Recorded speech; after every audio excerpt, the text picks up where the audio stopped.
Hello and welcome everyone. बेटा अभी तक हमने 9 लेक्चर कंप्लीट किए हैं जिसमें अपन ने न्यूट्रिशन कंप्लीट कर लिया है और रेस्पिरेशन के बारे में कुछ बेसिक इंफॉर्मेशन, सेलुलर रेस्पिरेशन और साथ ही साथ में प्लांट रेस्पिरेशन कंप्लीट कर लिया है। क्लियर।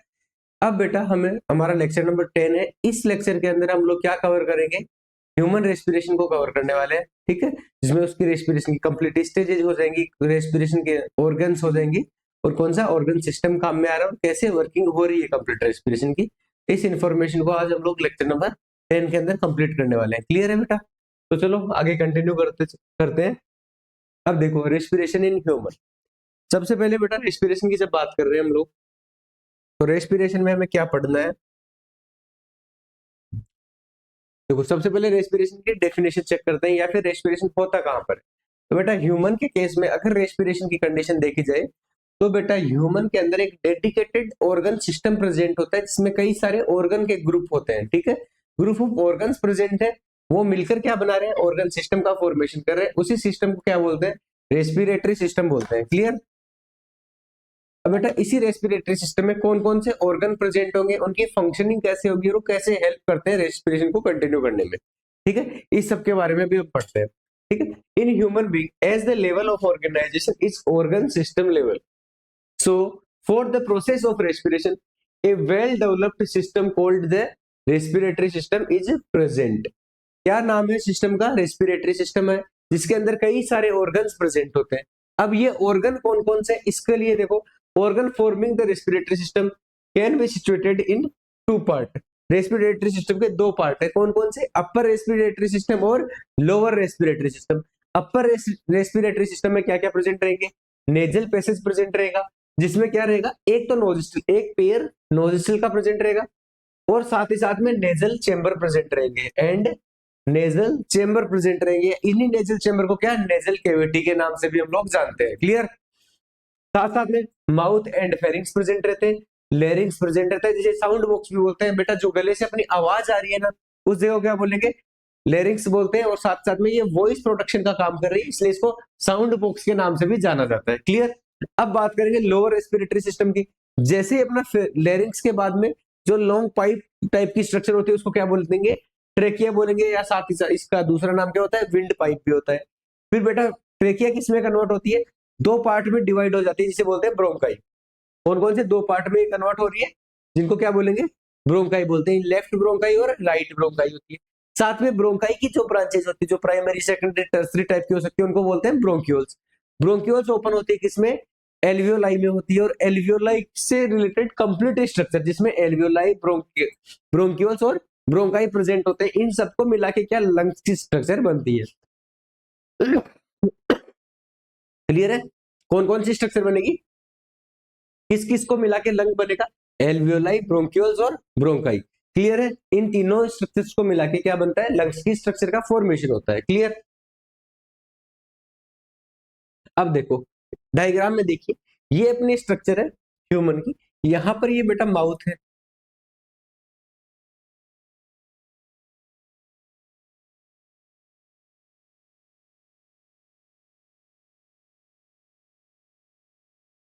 यहां माउथ प्रेजेंट है अपना। माउथ के साथ में ये क्या है? नोस्ट्रिल है। नोस्ट्रिल जिस पैसेज में ओपन हो रहे, ये यहाँ का जो पैसेज है इसको क्या बोलेंगे? Nasal chamber.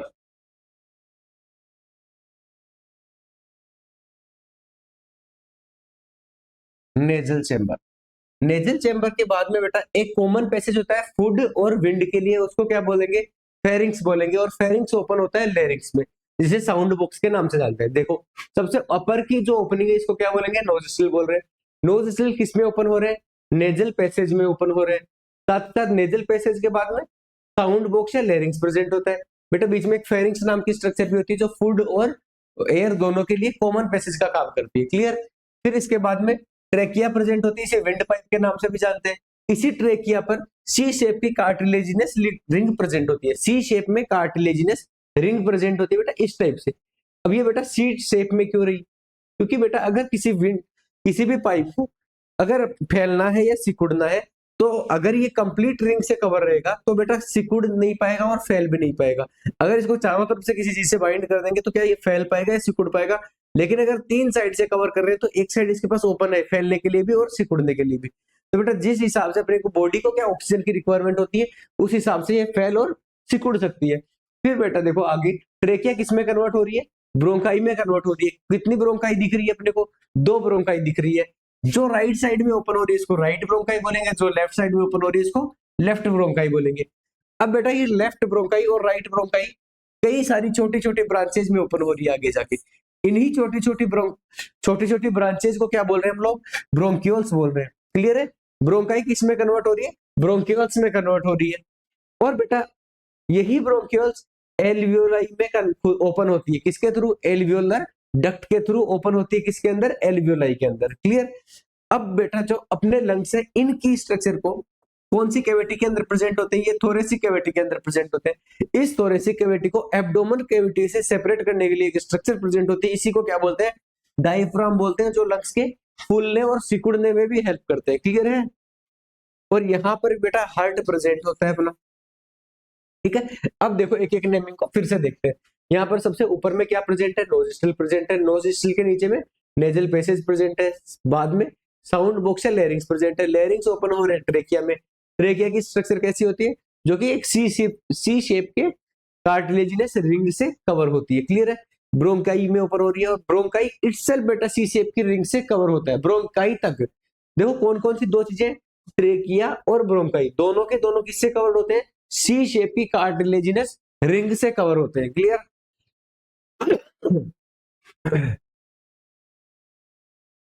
आगे देखो, फिर ब्रोंकाई किस में ओपन होगी, ब्रोंक्यूल्स में ओपन होगी, और ब्रोंक्यूल्स किस में ओपन होंगे, एल्वियोलाई में। कंप्लीट स्ट्रक्चर मिलके क्या बनाएगी, लंग की स्ट्रक्चर बनाएगी। अपने बॉडी में कितने लंग प्रेजेंट होते हैं बेटा, वन पेयर होता है, एक को नाम होता है लेफ्ट लंग और दूसरे का नाम क्या होता है, राइट लंग।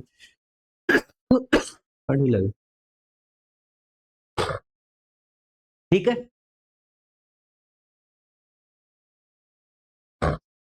अब बात करते हैं हम रेस्पिरेटरी ऑर्गन्स की।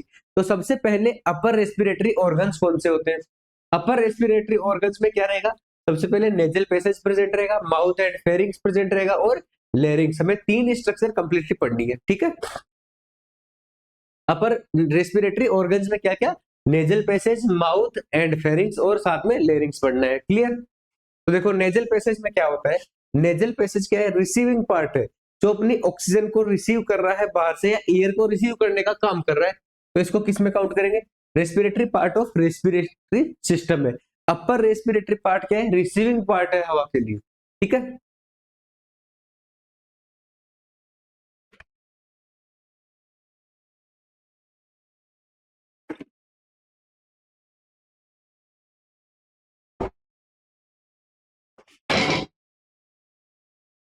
Nasal passage, nasal passage air के लिए बेटा रिसीविंग पार्ट का काम करता है। ठीक है। It include a pair of nostril and nasal cavity. Nasal passage complete structure का नाम हो गया बेटा। इसमें देखो अपने नोस्ट्रिल दोनों के दोनों ये है, साथ में ये जिस कैविटी के अंदर ओपन हो रहे हैं उसको क्या बोलेंगे, नेजल कैविटी और नेजल चेंबर बोलते हैं। ठीक है। Nostril also responsible for the exchange of gases between the body and surrounding environment. Nostril का क्या फंक्शन है, एक्सचेंज ऑफ गैसेज का फंक्शन है, किसके साथ, ह्यूमन बॉडी के साथ, और जो बाहर का एनवायरनमेंट है उनके साथ। क्लियर है। नेक्स्ट देखो, nasal cavity help in purifying the air which is inhaled by the both of nostril, as inhaled air contain dust particles and small microorganisms which are initially trapped by nasal hair get stuck on the walls of the nasal cavity because of mucus। Clear है। ये देखो बेटा क्या कहना चाह रहा है, ये बता रहा है कि अपनी नेजल कैविटी जो होती है उसमें small hair like projection present होते हैं, जो क्या करते हैं, अपने डस्ट पार्टिकल को एब्जॉर्ब करने का काम करते हैं। साथ में म्यूकस मेम्ब्रेन होती है, जो कई सारे डस्ट पार्टिकल्स और माइक्रो ऑर्गेनिज्म को कम करने का या रोकने का काम करती है। क्लियर। तो ये कहाँ प्रेजेंट रहेगी बेटा, नेजल पैसेज में प्रेजेंट रहेगी। नेजल पैसेज क्या क्या कौन सी दो चीजों से के मिलने से बना होता है, नोस्ट्रिल एक पेयर होता है जो कि एनवायरनमेंट और ह्यूमन बॉडी के साथ गैसेस एक्सचेंज में रोल दिखाता है। साथ साथ में नेजल कैविटी का क्या फंक्शन होता है, जो बाहर से आ रही एयर है उसको शरीर के टेम्परेचर के लिए, शरीर के टेम्परेचर तक लाने का काम करता है। साथ ही साथ में हवा को प्यूरिफिकेशन का काम करता है। क्लियर है? चलो बेटा आगे बात करते हैं सेकंड ऑर्गन की, माउथ एंड फेरिंक्स की। Mouth and pharynx are actually secondary secondary respiratory organ as their primary work is of digestion. इनका प्राइमरी फंक्शन क्या होता है? डाइजेशन का होता है। ये as a secondary organ respiration का काम करते हैं। कैसे करते हैं बेटा? जब हम कभी थोड़ी सी ऐसी कंडीशन में फंस रहे हैं जहां पर ऑक्सीजन की प्रेजेंस बहुत कम हो, या फिर ऑक्सीजन की प्रेजेंस कम हो, या फिर हमें ज्यादा ऑक्सीजन की जरूरत होती है। जब शरीर कोई हाई वर्कआउट कर रहा है या फिर रनिंग कर रहे हैं, तो अगर ऑक्सीजन की शरीर को ज्यादा जरूरत है, उस टाइम पे क्या करते हैं हम लोग? नोस्ट्रिल और माउथ दोनों से एक साथ रेस्पिरेशन करते हैं।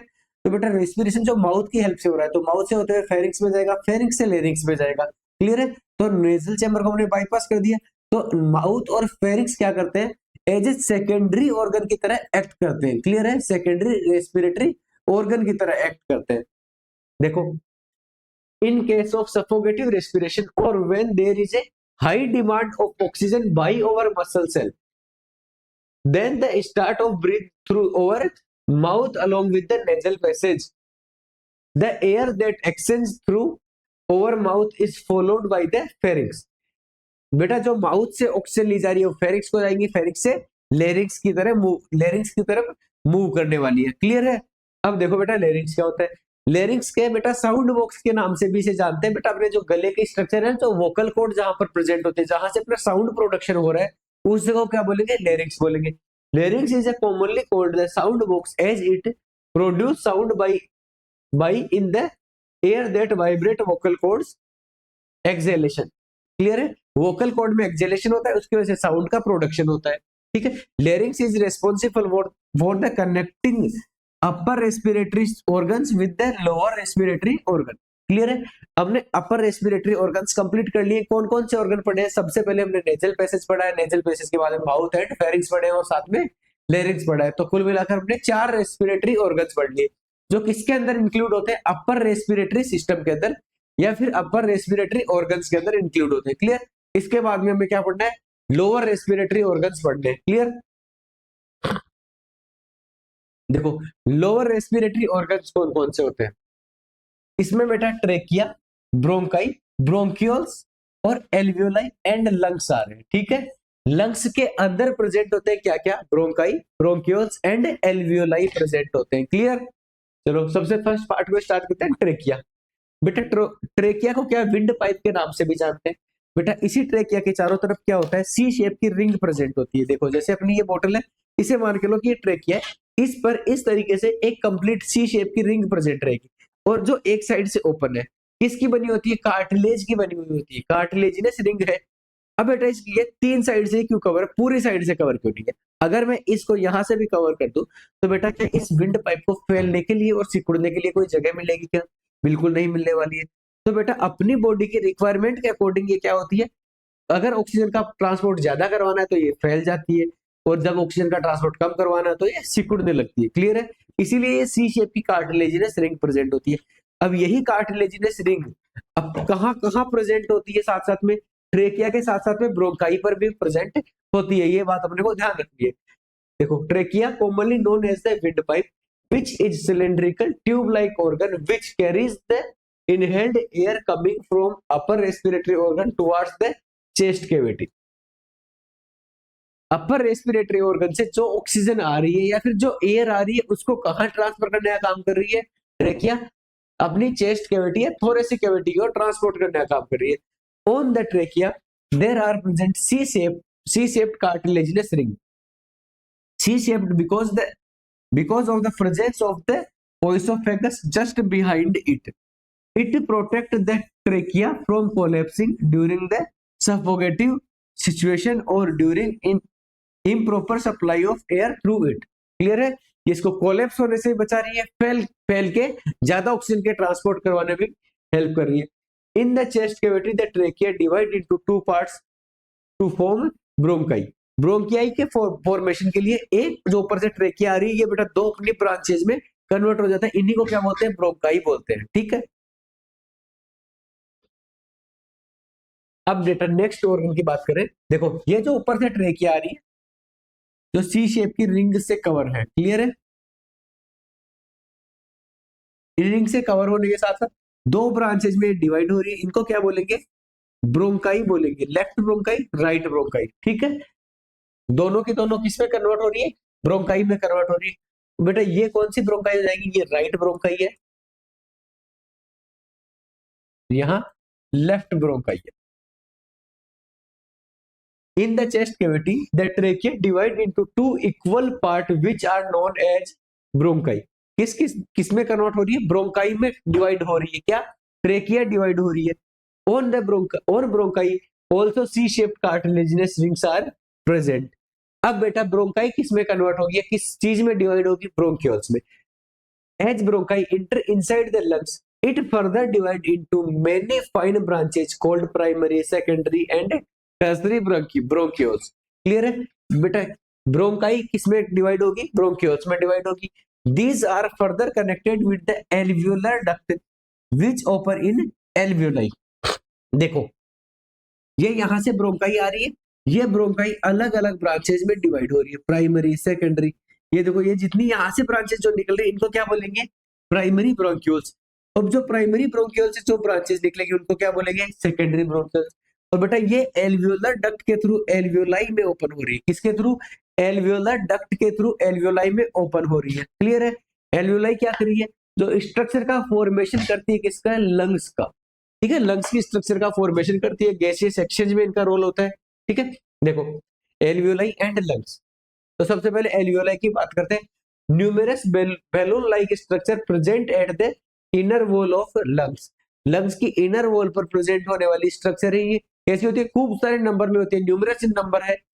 और साथ में कैसी स्ट्रक्चर है बेटा? ये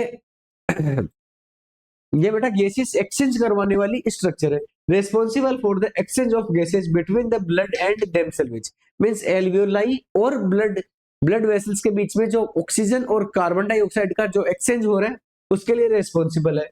as blood capillaries are surrounded them. देखो फाइनली एल्वियोलर डक्ट है ये। एल्वियोलर डक्ट किस में ओपन हो रही है? एल्वियोलाई में ओपन हो रही है। इसी के पास कई सारी ब्लड कैपिलरीज प्रेजेंट होती है। ये जो स्ट्रक्चर हमें दिख रही है ब्लू कलर में और थोड़े पिंक कलर में, ये क्या है? अपनी ब्लड कैपिलरीज है जो कि किसके चारों तरफ प्रेजेंट होती है? एल्वियोलाई के चारों तरफ प्रेजेंट होती है। क्यों प्रेजेंट होती है? क्यों? ताकि यहाँ से गैसेस एक्सचेंज हो सके, CO2 यहाँ पर वापस से रिटर्न की जा सके और ऑक्सीजन बॉडी को ट्रांसफर करवाई जा सके। ठीक है, also responsible for increasing the surface area of lung। बेटा लंग्स का जो सरफेस एरिया है उसको इंक्रीज करने में एल्वियोलाई का सबसे बड़ा रोल है, क्योंकि ये बहुत छोटे छोटी स्ट्रक्चर में प्रेजेंट होती है। बेटा छोटी छोटी ड्रॉप लाइक स्ट्रक्चर है ये इस तरीके से, और काफी न्यूमरस नंबर में प्रेजेंट होते हैं। तो बेटा इनका क्या फंक्शन हो गया? ये सरफेस एरिया को इंक्रीज करने का काम करते हैं। अब बेटा नेक्स्ट देखो लंग्स की बात करते हैं। Light pink colour organ located in chest cavity connecting contain primary and secondary bronchioles along with the millions of alveoli increasing surface area। ठीक है, किस को होल्ड करते हैं? ब्रोंकियोल्स को होल्ड करेंगे और साथ ही साथ में इनमें मिलियंस ऑफ एल्वियोलाई प्रेजेंट रहेगी जो इनका सरफेस एरिया इंक्रीज करने का काम करती है। अब देखो बेटा लंग्स में अपने दो लंग्स प्रेजेंट होते हैं, एक है राइट लंग, दूसरा है लेफ्ट लंग। देखो स्ट्रक्चर को देखो, अपने को जनरली कौन सा बड़ा स्ट्रक्चर दिख रहा है? इनमें से राइट लंग बड़ी स्ट्रक्चर दिख रही है। बेटा यही राइट लंग तीन पार्ट में डिवाइड होता है। ठीक है, तीन, जिनको तीन लोब बोलेंगे, अपर लोब, मिडिल लोब और lower lobe. Upper lobe, middle lobe और लोअर लोब। क्लियर? साथ ही साथ में बात करेंगे लेफ्ट लंग की। बेटा ये अपर और लोअर दो लोब के अंदर डिवाइड होता है। ये देखो छोटी स्ट्रक्चर है राइट लोब के कंपैरिजन। बेटा एक second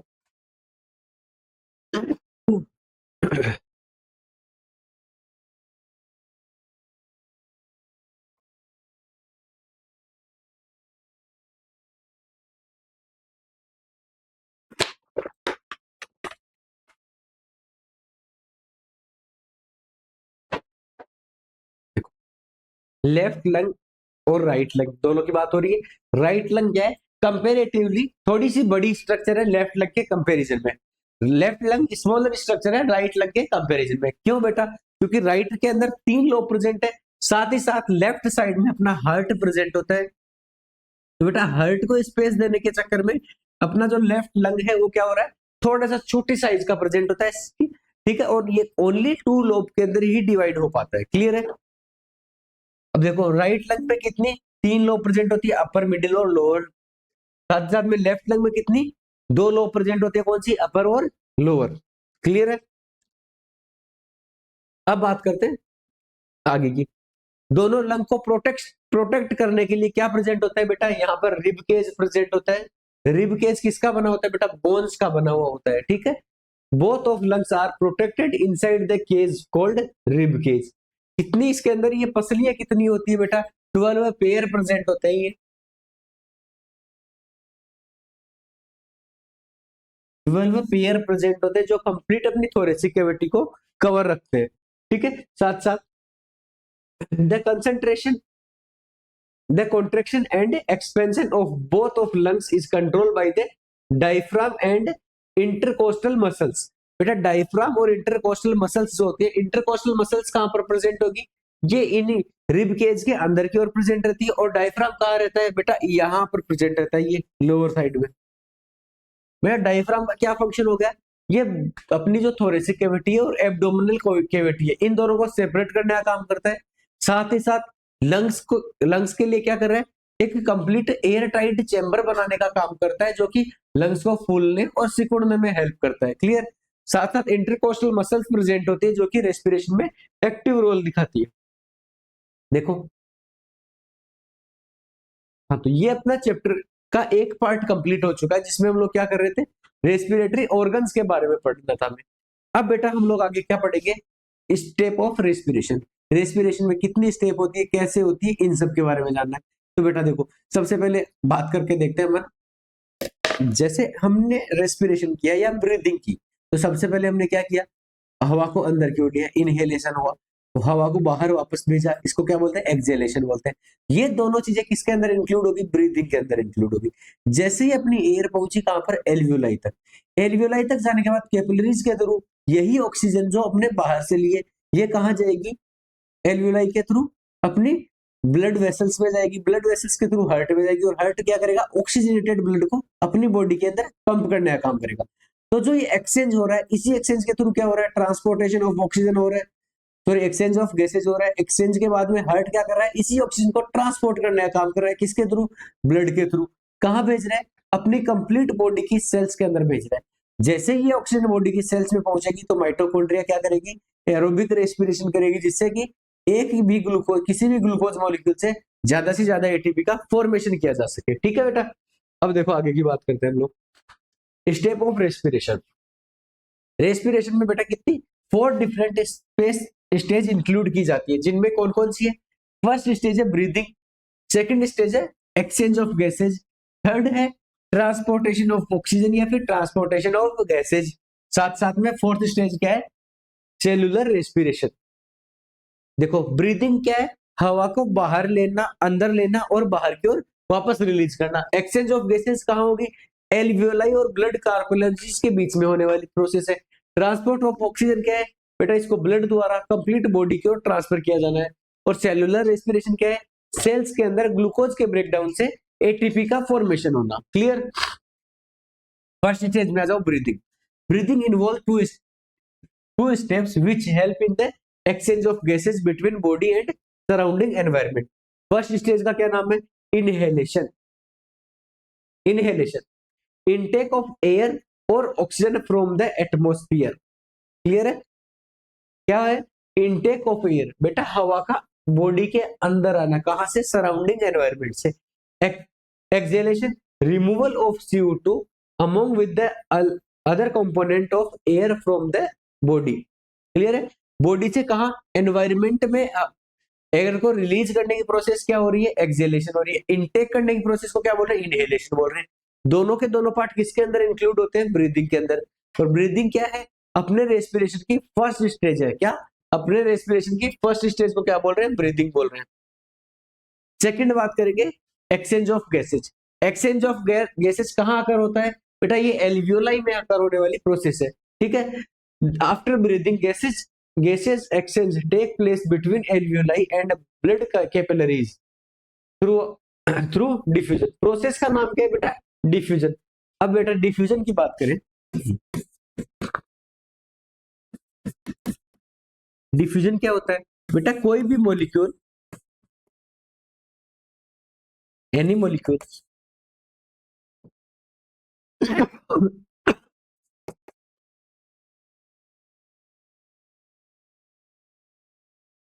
move their higher concentration,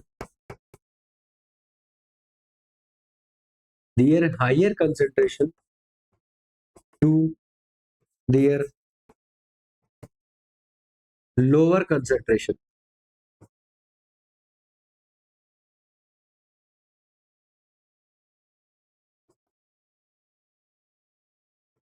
किसी भी मॉलिक्यूल का अपनी हायर कंसंट्रेशन से अपनी लोअर कंसंट्रेशन की ओर मूवमेंट क्या होता है? डिफ्यूजन होता है। जैसे अब आपने किसी एक रूम के अंदर कोई अगरबत्ती जलाई, बेटा उसकी जो खुशबू है वो कंप्लीट रूम के अंदर फैलेगी। कौन से प्रोसेस के थ्रू फैलेगी? डिफ्यूजन के थ्रू फैलेगी। क्लियर है? सेल मेम्ब्रेन के थ्रू वाटर मॉलिक्यूल की मूवमेंट क्या होती है? ओस्मोसिस होती है। ठीक है, दोनों चीजों में बिल्कुल भी कंफ्यूजन नहीं होना चाहिए। बेटा ओस्मोसिस में क्या होता है? अगर डिफ्यूजन हो रहा है किसका? वाटर मॉलिक्यूल्स का, डिफ्यूजन ऑफ वाटर क्या कहलाएगा? ओस्मोसिस होता है। और अगर कोई भी गैसेज हो गई या फिर अदर मॉलिक्यूल्स जो अपनी हायर कंसंट्रेशन से लोअर कंसंट्रेशन की ओर मूव कर रहे हैं, इस प्रोसेस को क्या बोलेंगे? डिफ्यूजन बोलेंगे। ठीक है, ऑक्सीजन कहां से कहां मूव कर रही है? एल्वियोलाई से मूव करेगी towards blood capillaries. Carbon dioxide कहां से कहां मूव करेगी? ब्लड कैपिलरीज से एल्वियोलाई की तरफ मूव करेगी। देखो ये क्या है? ये स्ट्रक्चर है जो ब्रोंकियोल से जुड़ी हुई होती है। कौन? एल्वियोलर डक्ट प्रेजेंट है। ये कंप्लीट स्ट्रक्चर जो ये क्या है? एल्वियोलाई है। अब बेटा यहां से जो बाहर से एयर आ रही है, इसमें क्या प्रेजेंट होती है? ज्यादा अमाउंट में ऑक्सीजन प्रेजेंट होती है। कैपिलरीज के अंदर जो ब्लड आ रहा है इसमें क्या होता है? ज्यादा अमाउंट में कार्बन डाइऑक्साइड प्रेजेंट होती है। तो कार्बन डाइऑक्साइड की मूवमेंट कहां हो रही है? कैपिलरीज से एल्वियोलाई में हो रही है। और और ऑक्सीजन की मूवमेंट कहां से कहां हो रही है? एल्वियोलाई से ब्लड कैपिलरीज की ओर हो रही है। क्लियर है? एल्वियोलाई बेटा इस स्ट्रक्चर को बोलते हैं एल्वियोलाई, ब्लड कैपिलरीज है। ठीक है, डायग्राम देख के कंफ्यूज नहीं हो, ये मैंने ठीक कर दिया थोड़ा। ठीक है, तो बेटा एक्सचेंज ऑफ गैसेज हमने देख लिया कहां हो रहा है? एल्वियोलाई और ब्लड कैपिलरीज के बीच में हो रहा है। नेक्स्ट बात करते हैं ट्रांसपोर्टेशन ऑफ गैस। बेटा गैस का ट्रांसपोर्टेशन कौन कौन सी दो गैसेज का पढ़ना है? एक हो गई कौन सी? अपनी ऑक्सीजन गैस और दूसरी कार्बन डाइऑक्साइड गैस। ऑक्सीजन की बात करेंगे, oxygen coming from alveoli towards blood capillaries combine with the blood by the help of respiratory pigment called haemoglobin. अब बेटा हीमोग्लोबिन मॉलिक्यूल क्या कर रहा है? ऑक्सीजन को अपने साथ बाइंड करके एक ऑक्सी हीमोग्लोबिन नाम का कंपाउंड बना रहा है। क्या बन रहा है? Oxygen has a higher affinity to combine with the haemoglobin. कितनी ज्यादा एफिनिटी किसके साथ होती है? ऑक्सीजन के साथ बॉन्ड बनाने की होती है। हीमोग्लोबिन और ऑक्सीजन मिलके क्या कर रहे हैं? ऑक्सी हीमोग्लोबिन बना रहे हैं, जो कहां से कहां मूव करेगा बेटा? अपने लंग्स से या एल्वियोलाई से स्टार्ट होकर ये ऑर्गन्स की तरफ मूव करता है। क्लियर है? बेटा ऑक्सीजन के ट्रांसपोर्ट की बात करें तो ये अराउंड 97% तो 97% हो रहा है किसमें? हीमोग्लोबिन के साथ बाइंड होकर, और रिमेनिंग 3% है जो कि ब्लड प्लाज्मा के अंदर डिसॉल्व फॉर्म में होता है। ब्लड प्लाज्मा, हीमोग्लोबिन, ये सब क्या है? ये बेटा जब इसका थर्ड पार्ट हम पढ़ेंगे ना, जो अपना ट्रांसपोर्टेशन इन ह्यूमन, तो उसको उसके अंदर मैं आपको अलग से बताने वाला हूँ ब्लड के कौन कौन से कंपोनेंट होते हैं और कैसे कैसे ये फंक्शन करते हैं। ठीक है, दूसरी बात करें हम लोग कार्बन डाइऑक्साइड की। कार्बन डाइऑक्साइड क्या कहां से कहां आएगी? अपनी बॉडी की कंप्लीट सेल्स से मूव करके किधर की ओर मूव करेंगी? अपनी एल्वियोलाई की तरफ या लंग्स की तरफ मूव करेंगी। After getting dissolve in water as CO2 has higher affinity to dissolve in water. Clear है? बेटा कार्बन डाइऑक्साइड की किसके साथ डिसॉल्व होने की एबिलिटी ज्यादा है? वाटर के साथ ज्यादा एबिलिटी है। Very few amount of CO2 comes among haemoglobin towards lungs in the form of carboxy haemoglobin. बेटा जब कार्बन डाइऑक्साइड की बात करेंगे कौन कौन सी फॉर्म के अंदर ये ट्रांसपोर्ट होती है, तो बेटा सबसे ज्यादा अमाउंट के अंदर तो ये होती है प्लाज्मा के अंदर, ब्लड प्लाज्मा में। दूसरा बेटा कुछ अमाउंट में ये बाइकार्बोनेट का फॉर्मेशन करती है। CO2 और H2O मिलके क्या कर रहे हैं? बाइकार्बोनेट का फॉर्मेशन कर रहे हैं। H2CO3 जो कि कार्बोनेट के अंदर H प्लस और H plus CO3 HCO3 negative के अंदर कन्वर्ट हो जा रहा है।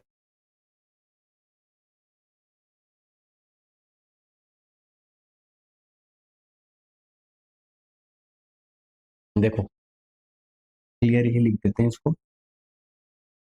देखो H2 वाटर मॉलिक्यूल और कार्बन डाइऑक्साइड मिलके H2CO3 का फॉर्मेशन करेंगे। ये बेटा किस में कन्वर्ट हो जाएगा? हाइड्रोजन आयन, साथ ही साथ में HCO3 नेगेटिव में। ठीक है, तो बेटा हम बात कर रहे थे किसकी? कार्बन डाइऑक्साइड की मूवमेंट किस किस के थ्रू होती है? प्लाज्मा के थ्रू हो जा रही है, साथ साथ में बाइकार्बोनेट के फॉर्म में हो रही है, और कुछ अमाउंट में बेटा, कुछ अमाउंट में हीमोग्लोबिन के साथ कार्बोक्सी हीमोग्लोबिन, क्या? कार्बोक्सी हीमोग्लोबिन के फॉर्म में होती है। ऑक्सीजन की बात करें तो सबसे ज्यादा किसमें हो रही है? ऑक्सी हीमोग्लोबिन के फॉर्म में हो रही है, और कुछ रिमेनिंग जो 3% है वो ब्लड प्लाज्मा में डिसोल्व फॉर्म में हो रही है। क्लियर है? अब देखो लास्ट स्टेप की बात करें तो लास्ट स्टेप कौन सी है? Cellular respiration.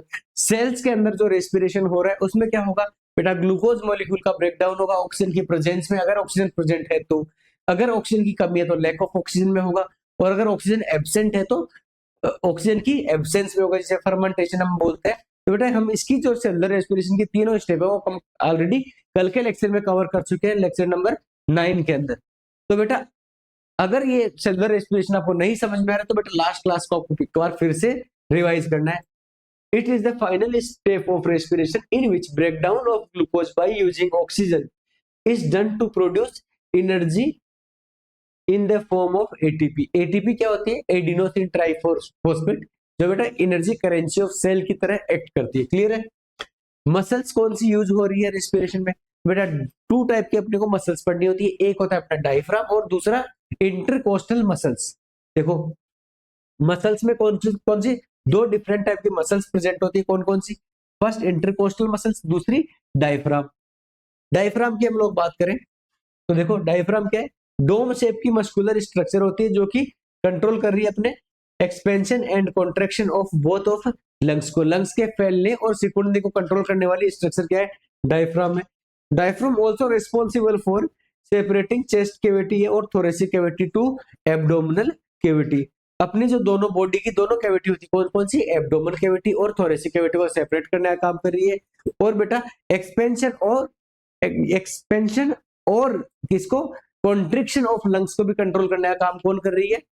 अपनी डायफ्राम कर रहा है। क्लियर है बात? अब बेटा आज का टॉपिक यही तक है अपना।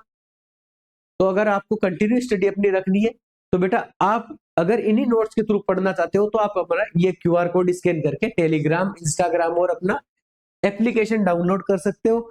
अब एप्लीकेशन में आपको क्या एक्स्ट्रा मिलने वाला है बेटा? जो हर एक लेक्चर हो रहा है उसके लिए एक सेपरेट डीपीपी की व्यवस्था कर दी गई है, उसमें वीकली टेस्ट प्रेजेंट है कुछ, और साथ ही साथ में बोर्ड के लिए जो इंपॉर्टेंट क्वेश्चंस का कलेक्शन है, पीवाईक्यू है, वो सब डाल दिए गए हैं।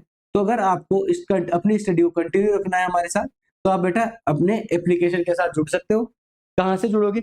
ये जो क्यूआर कोड दिया गया है इसको आप स्कैन करो, और साथ में आपको प्ले स्टोर पर से अपना करियर इंस्टीट्यूट नाम से एक एप्लीकेशन होगा, वहां पर आप साइन अप करें और जुड़ जाइए हमारे साथ। बहुत ही नॉमिनल प्राइसेस के साथ आपके लिए बैचेज अवेलेबल है, जो किस नाम से होगा?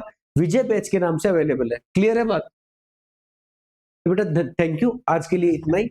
बाकी अगर आपके और भी कोई भाई बहन पढ़ रहे हो तो उनको बेटा एसीआई एग्री और एसीआई साइंस के नाम से दो हमारे अदर यूट्यूब चैनल है, वहां पर भी सेम फ्री क्लासेस अवेलेबल है, उनको ज्वाइन करवा सकते हो। और धन्यवाद बेटा जुड़े रहने के लिए।